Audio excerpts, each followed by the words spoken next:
nghe. Chứ sao, từ ngày có hai đứa nhỏ, thời gian đâu mà đi cà phê nữa. Bữa nay ai giữ con cho bà đi vậy? Chồng tôi đó. Ổng nói thôi đi gặp bạn đi, ở nhà hoài thấy cũng tội. Vậy là ông xã tâm lý à nghe. Cũng được. Nè, thiệt tình nha, nhiều khi tôi nghĩ bà hay thiệt. Hay gì? Ở nhà suốt mấy năm trời mà chịu nổi. Tôi mà ở nhà chắc chưa đầy tháng là chịu hết nổi rồi. Còn tôi nghe bà kể chuyện công ty thôi là muốn mệt giùm rồi. Thấy không, mỗi người mỗi kiểu. Mà nè, tôi hỏi thiệt nghe. Hỏi đi. Có lúc nào bà thấy tiếc không? Tiếc cái gì chứ? Thì công việc hồi trước đó, sự nghiệp đó, bạn bè giờ đứa nào cũng lên chức hết trơn rồi. Thì cũng có chứ. Bà tưởng tôi không biết suy nghĩ hả? Nhiều lúc lướt Facebook thấy đứa bạn đi công tác nước ngoài, đứa thì làm quản lý, đứa thì mở công ty riêng. Tôi cũng chột dạ chứ bộ. Cũng từng nghĩ, ủa mình có đang bị bỏ lại phía sau không ta? Đó, thấy chưa? Tôi biết mà. Khoan, nghe hết đi. Nhiều khi đang suy nghĩ vậy đó, cái con tôi chạy cái ào vô ôm chân, rồi kể hôm nay được cô giáo khen, được điểm 10, hay bị bạn giành cục gôm. Nghe xong tự nhiên mấy cái suy nghĩ kia nó nhỏ lại. Không phải biến mất đâu nghe, nhưng tự nhiên tôi thấy có cái khác quan trọng hơn.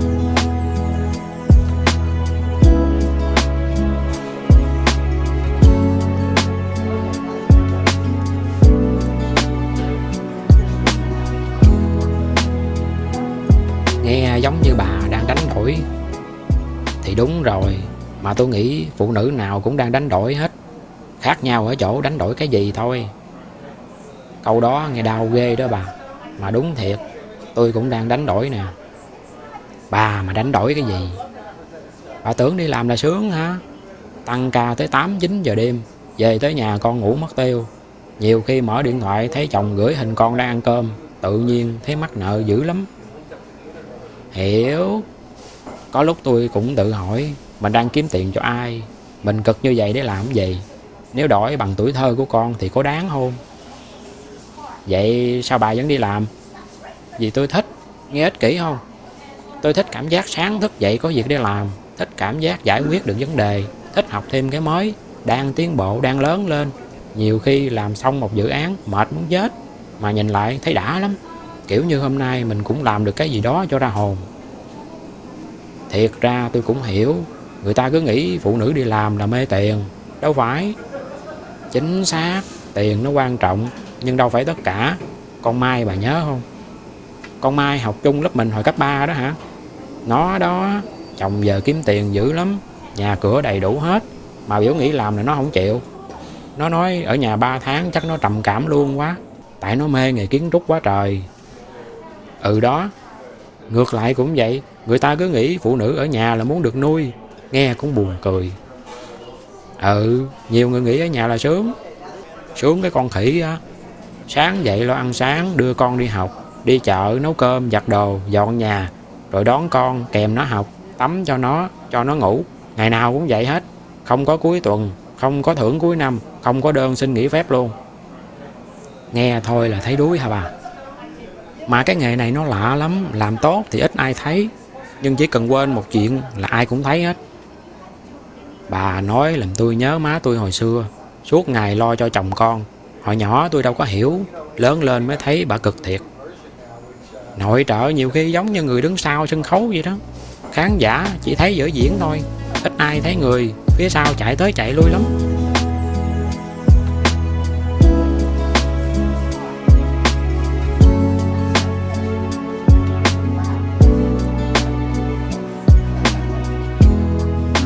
Mà thiệt nha, bà không sợ phụ thuộc tài chính hả? Có chứ, sao không sợ được. Tôi nghĩ bà nội trợ nào cũng từng sợ chuyện đó. Lỡ mai mốt chồng thất nghiệp thì sao? Lỡ có chuyện gì xảy ra thì sao? Lỡ mình lâu quá không đi làm nữa thì sao? Nói không sợ là xạo. Vậy bà vượt qua kiểu gì? Tôi nghĩ tiền quan trọng, rất là quan trọng. Nhưng còn một chuyện khác cũng quan trọng, là mình có được tôn trọng hay không, có tiếng nói trong gia đình hay không. Có người đi làm lương cao lắm, mà về nhà không ai coi trọng ý kiến của họ luôn. cũng có người ở nhà nội trợ, nhưng mọi chuyện lớn nhỏ chồng đều bàn bạc, nên tôi thấy vấn đề không phải nằm hết ở tiền. Mà cái chữ độc lập tài chính giờ nhiều người hiểu kỳ lắm. Sao mà kỳ? Cứ nghĩ phải đi làm công ty mới gọi là độc lập tài chính, trong khi đâu phải.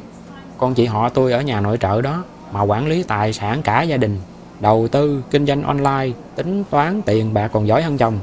Trong khi có người đi làm lương mấy chục triệu, tới cuối tháng sạch túi. Vậy ai độc lập hơn ai? Nghe cũng có lý. Độc lập tài chính đâu phải chỉ có lương, mà là khả năng tự chủ cuộc sống của mình đó.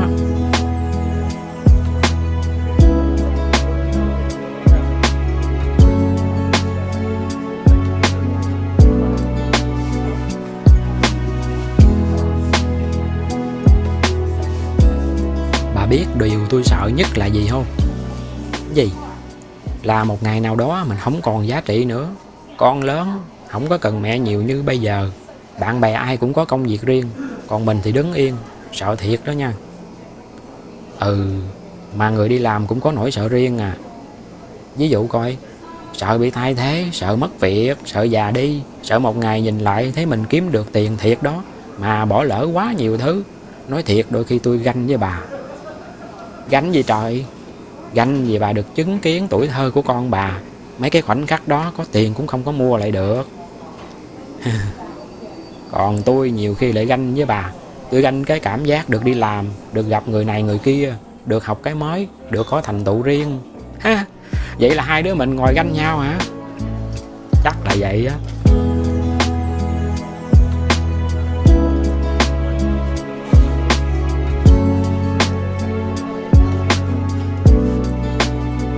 Không biết ai nghĩ ra cái tiêu chuẩn phụ nữ phải hoàn hảo nữa. Vừa kiếm tiền giỏi, vừa chăm con giỏi, vừa đẹp, vừa trẻ, vừa thành công, vừa dịu dàng. Nghe thôi là muốn xỉu. May quá, tụi mình chỉ là con người, mà con người thì không có hoàn hảo. Tôi nhớ bà chị họ tôi làm quản lý lương cao lắm, sinh đứa con thứ hai xong nghỉ việc luôn, ai cũng tiếc. Mà bà chỉ nói một câu, bà đoán coi bà nói cái gì? Đoán không ra, nói đại đi. Bà nói, tôi không ghét công việc, tôi chỉ muốn dành vài năm cho con. Nghe xong tự nhiên tôi hết biết nói sao luôn.